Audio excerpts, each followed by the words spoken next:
What does 1033 for those who don't have a Bible? Hmm?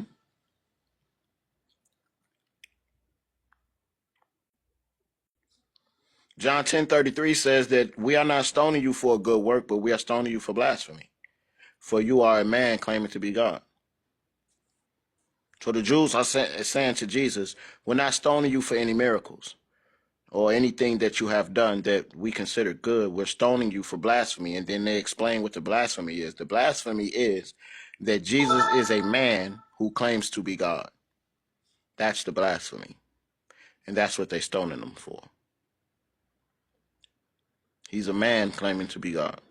This connects to John 19:7, which they go before Pilate. Remember, the language is switching because they're speaking to a Roman official. They're no longer speaking to Israelites. So remember, when they speaking to Israelites, so when they speaking to Israelites, they can use the term Son of God because to an Israelite, we know what the term Son of God means. It doesn't mean anything divine. Me and the brother Ali, as ex-ISUPK members, we know the terminology of Son of God. We know the lingo. So us calling each other Son of God, we know what it was. The same thing would have been with the Jews. They know the term Son of God. They know what this means. It doesn't mean anything divine. But when you're speaking to Romans and Greeks, the term Son of God switches. So the term Son of God no longer means what we as Israel say. It means something divine.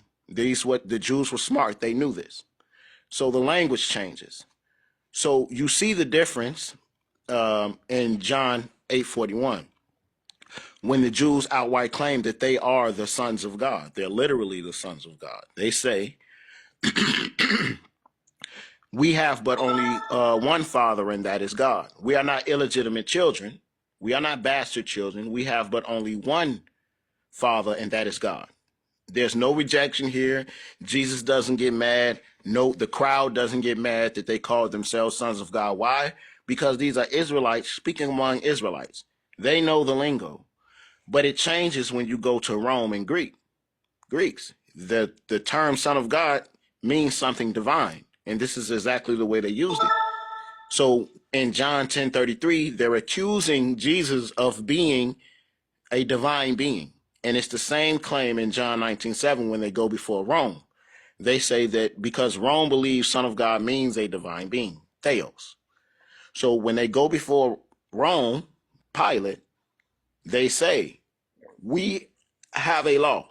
And according to our law, he ought to be unalived because he claimed or he made himself the Son of God.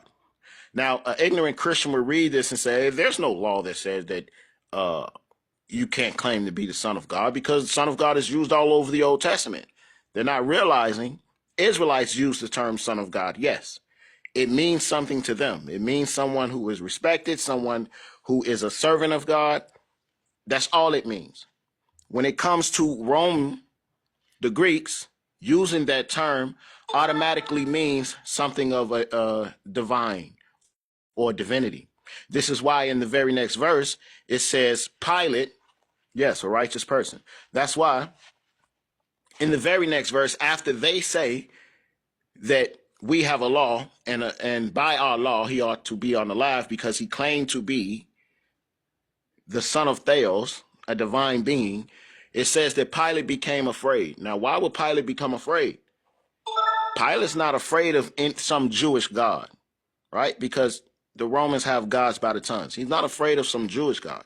He's afraid because they just accused Jesus of being a divine being. Remember, Rome has gods by the tons. So if a god came down as a man and they're telling him that this man is claiming to be a god, a divine being, it says that Pilate became afraid. Yes. Why? Because they're saying that Jesus is claiming to be a divine being. The term switches. Son of God means divine being among Rome. But among Israel, you see that they use the term son of God, and there's no rejection to it because they understand the lingo. It's a language barrier that the Christians get mixed up. So John 10:33 and John 19:7 is saying the exact same thing, that Jesus is claiming to be God or a divine being. And that is an issue. That is an issue. That's the dilemma when it comes to John 10:38. So in John 10:38, if I ask a Christian, what does that statement mean? I am in the Father and the Father is in me.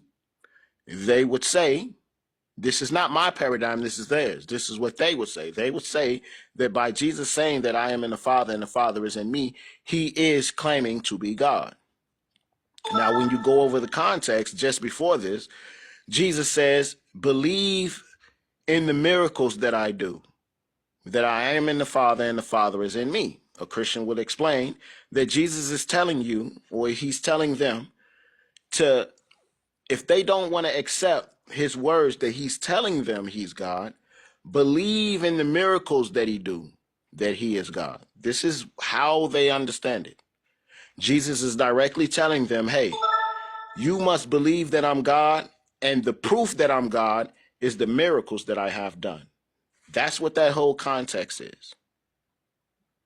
The dilemma comes in is we have scripture that directly forbids this. Deuteronomy 13, 1 through 5, 1 through 6. In that law, Deuteronomy 13, 1 through 5, which is why the Jews are trying to stone him if he's claiming to be God. In their paradigm, the Christian paradigm, if Jesus is claiming to be God, the Jews are correct to try and stone Jesus. Why? Because Deuteronomy 13, 1 says to look out for exactly what Jesus is doing.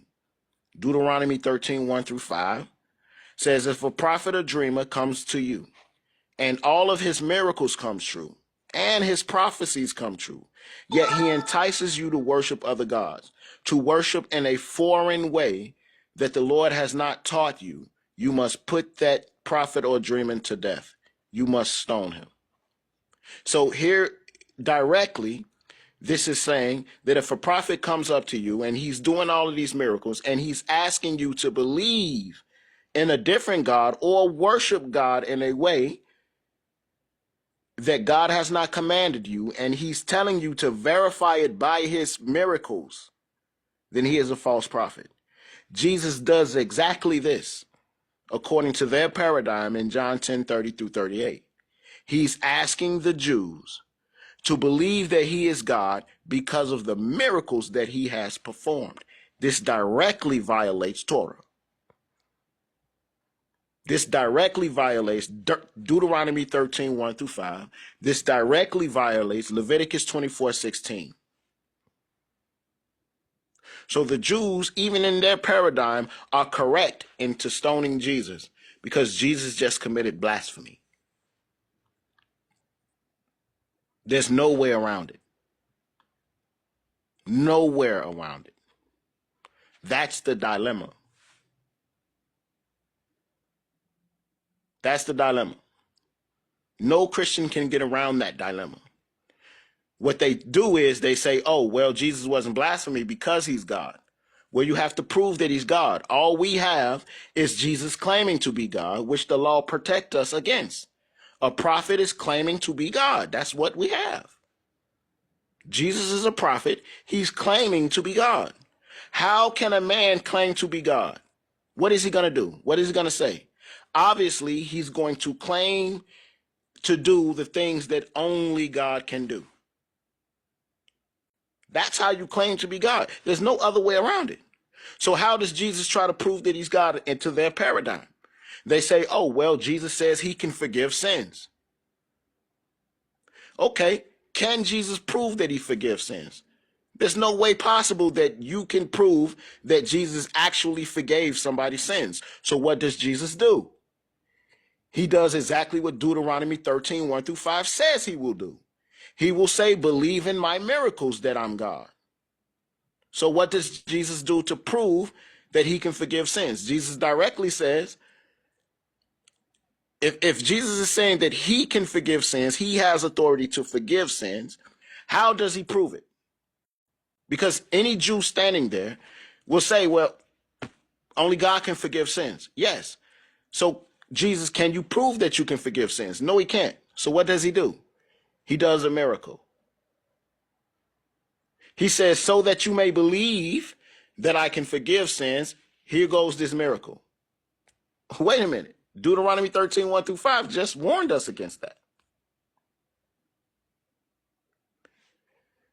Deuteronomy 13, 1 through 5 just directly said, if a prophet comes to you and he does a miracle to prove that he's God, he's a false prophet. So again, in their paradigm, I'm asking, how can you prove Jesus is God? Jesus, by his own words, say miracles are not a proof that you are a true prophet. So by that, it cannot prove that you are God by his words. But in their paradigm, they believe miracles proves that he's God. So when they say Jesus is not blaspheming because he is God, they have to prove it.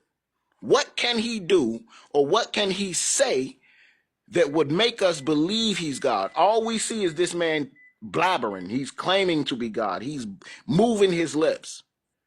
Oh, I can forgive sins. Okay, we're going to say that's blasphemy. How can you prove it? You're going to perform a miracle to prove that you can forgive sins? That's more blasphemy.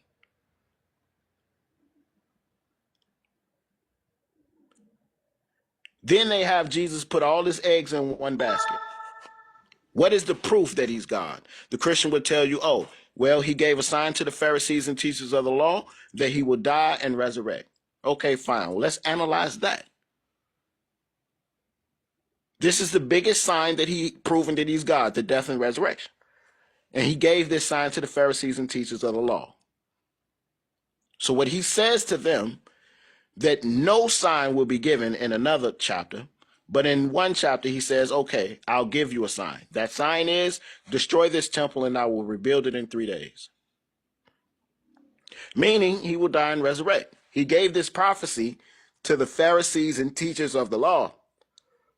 Remember, these Jews, these Pharisees, these teachers of the law have Deuteronomy 18, which tells them how to identify a false prophet.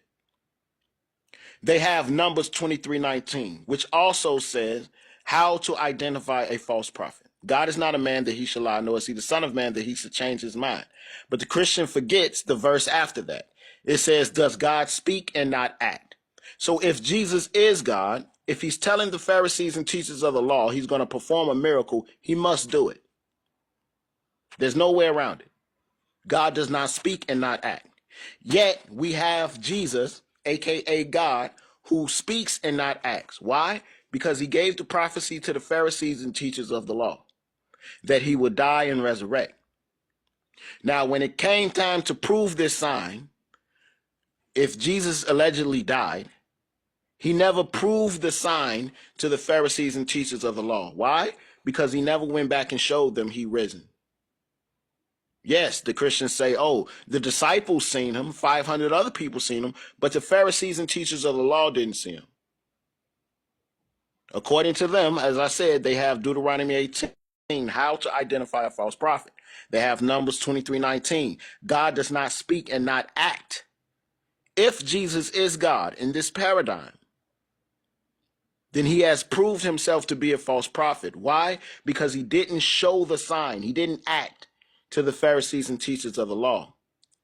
They even came to the tomb, and y'all tell us it was empty. That's not a proof that somebody had risen from the dead. All they hear is a man who said that he would rise from the dead, but there's no proof of it. All I'm hearing is your disciples, your friends, your homies saying, yeah, Jesus rose from the dead. Okay, show us him. Oh, no, he'll be back in about 2,000 years. This is no proof at all. So according to that, Jesus is a false prophet according to the Jewish paradigm, because Deuteronomy 18 says how to identify a false prophet. Numbers 23:19 says God does not speak and not act. Yet in the Christian paradigm, God speaks and he didn't act upon his promise to show the Pharisees and teachers of the law that he rose from the dead. Bring me any Christian scholar who will tell you that Jesus appeared to the Pharisees and teachers of the law to show proof that he resurrected. There's not one single one on the earth that will tell you that. Not one. Not one. In that, I have to go. Assalamu alaikum. If you like the content, follow me, and we'll get back at it tomorrow, inshallah. Ali Abdullah, hit me in the DM. Peace out. Assalamu alaikum.